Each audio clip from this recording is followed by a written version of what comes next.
Pakistani team Australia के हाथों टी20 में क्लीन स्वीप होने के बाद अब जिम्बाब्वे के अंदर पहुंच चुकी है। पाकिस्तान और जिम्बाब्वे के दरमियान ओडीआई टी20 सीरीज खेली जानी है, जिसके अंदर ओडीआई की सीरीज है उसकी शुरुआत 24 नवंबर को होने वाली है। 24 नवंबर को पाकिस्तान और जिम्बाब्वे के दरमियान पहला ओडीआई मुकाबला खेला जाएगा, लेकिन इस मुकाबले के अंदर पाकिस्तान की प्लेइंग 11 को चेंज करने के बारे में सोचा जा रहा है। पाकिस्तान के 16 रुकनी स्क्वाड के अंदर मेन तब्दीलियां कर दी गई हैं, 4 मेजर तब्दीलियां की गई हैं। कुछ बड़े प्लेयर्स को बाहर बैठाया गया है, उनकी जगह पर प्लेयर्स को इन किया गया है। बाबर आजम, शहीन जाफरीदी, नसीम शाह इन मैचेस के अंदर नहीं खेलने वाले। नए प्लेयर्स को मौका देने के बारे में सोचा गया है, लेकिन कुछ तब्दीलियां ऐसी हैं जो कि मेरे ख्याल से नहीं होनी चाहिए थी। सबसे पहली तब्दीली की अगर बात करें तो अरफात मनहास को आउट किया गया है और इनकी जगह पर अबरार अहमद को ओडीआई सीरीज के अंदर शामिल किया गया है। अरफात मनहास के बारे में बात की जाती रही, इनको ओडीआई सीरीज के अंदर मौका दीजिए, अरफात मनहास को मैचेस खिलाइए, लेकिन इनको पाकिस्तानी क्रिकेट बोर्ड ने मौका नहीं दिया। एक ऐसा प्लेयर था कि डोमेस्टिक क्रिकेट के अंदर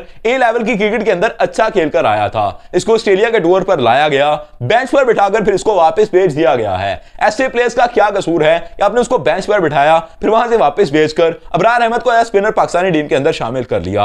यहां तो अरफात मनहास फेल हुए होते, फिर आप किसी को शामिल करते टीम के अंदर, वो चीजें बहुत समझ के अंदर आने वाली थी। आपने सुफियान मुकीम को मौका दिया, सुफियान मुकीम ने अच्छी परफॉर्मेंस दी। सुफियान मुकीम 2 मैचेस के अंदर कामयाब बॉलिंग करते हुए नजर आए हैं, उन्होंने ठीक ठाक किस्म की बॉलिंग की है, लेकिन उनको आपने प्लेइंग 11 के अंदर रख लिया। अरफात मनहास को जिन्होंने अपना डेब्यू भी नहीं कराया, उनको ड्रॉप करके अबरार अहमद को टीम के अंदर शामिल कर लिया। ये चीजें पाकिस्तान क्रिकेट बोर्ड को समझनी होंगी कि इन प्लेयर्स को ड्रॉप ना करें, इनको भी मौका ना दिया गया हो, क्योंकि ये दोबारा पाकिस्तानी टीम के अंदर इन बहुत किस्मत के साथ हो पाते हैं। बहुत लंबे टाइम तक इनको बैठना पड़ता है, फिर इनको जाकर चांस मिलता है। इन्होंने डोमेस्टिक क्रिकेट के मैचेस को भी मिस करना है आपकी वजह से, बहुत सारी एक्टिविटीज को इन्होंने मिस करना है, वो सारे टूर्नामेंट छोड़ने हैं, और पाकिस्तान क्रिकेट बोर्ड अगर इनको मौका नहीं देगा तो ऐसे टाइम के अंदर इनके लिए बहुत खराबियां हैं। अब बात करते हैं अगले प्लेयर्स के बारे में कि बाबर आजम की रिप्लेसमेंट पर किस प्लेयर को शामिल किया गया है। बाबर आजम की रिप्लेसमेंट के तौर पर ए लेवल से उठाकर एक अच्छे क्रिकेटर को शामिल किया गया है टीम के अंदर। अहमद दानियाल बाबर आजम को रिप्लेस करते हुए नजर आएंगे। ओडीआई की इस सीरीज के अंदर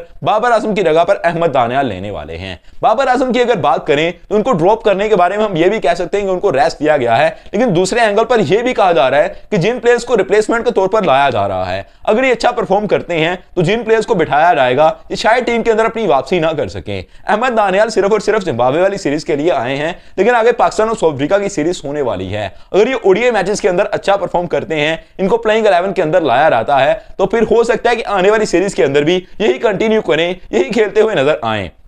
बॉलर्स की लिस्ट की बात करें तो बॉलर्स के अंदर भी रेस्ट देने के बारे में सोचा गया। नसीम शाह को रेस्ट देते हुए शाहनवाज दहानी को टीम के अंदर शामिल किया गया, जो चीज मेरे माइंड से थोड़ी सी आउट होती हुई मुझे लगी। मुझे ऐसा लगा कि इस प्लेयर को टीम के अंदर शामिल नहीं किया जाना चाहिए था। शाहनवाज दहानी पहले तो पाकिस्तानी टीम की तरफ से खेल चुके हैं, लंबे टाइम तक पाकिस्तानी टीम के अंदर रहे हैं और जीरो परफॉर्मेंस की बेस पर रहे हैं। शाहनवाज दहानी ने पाकिस्तानी टीम के अंदर आने के बाद कोई भी ऐसा कारनामा सर अंजाम नहीं दिया था कि इसको पाकिस्तानी टीम का हिस्सा बनाया जाता, लंबे टाइम तक पाकिस्तानी टीम के साथ कंटिन्यू करवाया जाता। बेशक आप जिम्बाब्वे के अंदर जा रहे हैं, लेकिन अपनी टीम की हालत देखिए कि आप जितनी अपनी लो प्लेइंग 11 बना रहे हैं, मुझे इस चीज पर डाउट हो रहा है कि जिम्बाब्वे से जीत पाएंगे या नहीं, क्योंकि जिम्बाब्वे की टीम अच्छी फॉर्म के अंदर है। वो लोग काफी तेज क्रिकेट खेलने की आजकल कोशिश के अंदर लगे हुए हैं, और आपने जब उनके मुल्क के अंदर जाना है तो आपको याद होगा टी20 वर्ल्ड कप से पहले आप आयरलैंड के अंदर गए थे, वहां पर जाकर आपने पहला ही मैच हार दिया था, क्योंकि आप ये कह रहे थे कि उन्होंने अपनी होम कंडीशंस का अच्छा फायदा उठाया। हो सकता है कि जिम्बाब्वे की टीम भी अपनी होम कंडीशंस का अच्छा फायदा उठाए और पाकिस्तानी टीम को पेड़ डाले। शाहनवाज दहानी की अगर बात करें हालिया दिनों के अंदर होने वाले, इन्होंने ओडीआई चैंपियन कप के अंदर भी फैसलाबाद के अंदर बिल्कुल अच्छा परफॉर्म नहीं किया था।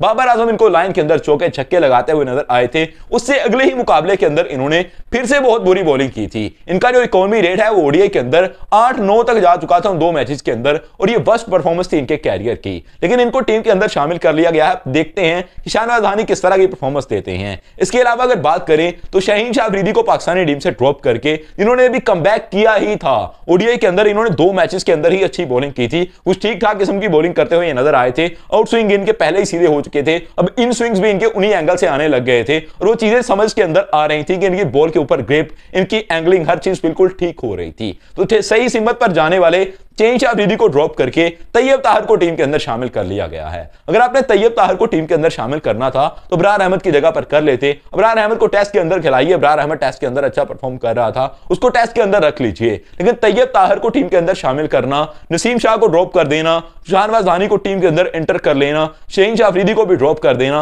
ये चीजें मेरी समझ से बाहर हैं। मुझे इन चीजों की समझ नहीं आती कि 24 नवंबर को पाकिस्तान और जिम्बाब्वे की जब टीमें आमने सामने होंगी, वो मैच स्टार्ट होगा तो पाकिस्तानी टीम किस तरह से परफॉर्म करेगी। मुझे लगता है कि पाकिस्तानी टीम जिम्बाब्वे से ये सीरीज हारने वाली है। जिस तरह से पिछली 2 सीरीज हमने टी20 की खेली हैं, वो हालात हमारे बने हुए हैं। एक और क्लीन स्वीप हमें देखने को ना मिल जाए, एक और क्लीन स्वीप की बजाय हमें व्हाइट वॉश यहां पे देखने को ना मिल जाए, मैं ऐसी बात कर रहा हूं कि आपने ओडीआई के अंदर इस तरह की परफॉर्मेंस दी हुई है, वो पिछली सीरीज के अंदर काफी बेहतर थी। लेकिन आप सेम सेटअप के साथ जाते, आपने आने वाले टाइम के अंदर चैंपियन ट्रॉफी के मैचेस भी तो खेलने हैं, और ये चैंपियन ट्रॉफी की तैयारी के लिए पाकिस्तान को मौका मिल रहा है कि अपने प्लेयर्स को तरतीब दीजिए, अपने पूरे सेटअप को तरतीब देके उनको डिजाइन कीजिए कि आपने किस तरह से मिलजुल कर खेलना है। लेकिन पाकिस्तान की प्लेइंग 11 अभी तक डिसाइड ही नहीं हो पा रही अनफॉर्चुनेटली, और पाकिस्तान के प्लेयर्स को तरतीब दर तरतीब बदला जा रहा है। कभी मोहम्मद रिजवान बाहर बैठ जाते हैं, कभी सलमान अली आगा बाहर बैठ जाते हैं, कभी किसी प्लेयर को बाहर बैठाया जाता है, कभी किसी प्लेयर को। और इरफान खान नियाजी जैसे प्लेयर टीम के अंदर आकर परफॉर्म नहीं कर पा रहे, उनके ऊपर भी बड़े सवालिया निशान है कि इस सीरीज के अंदर वो कैसा परफॉर्म करते हैं।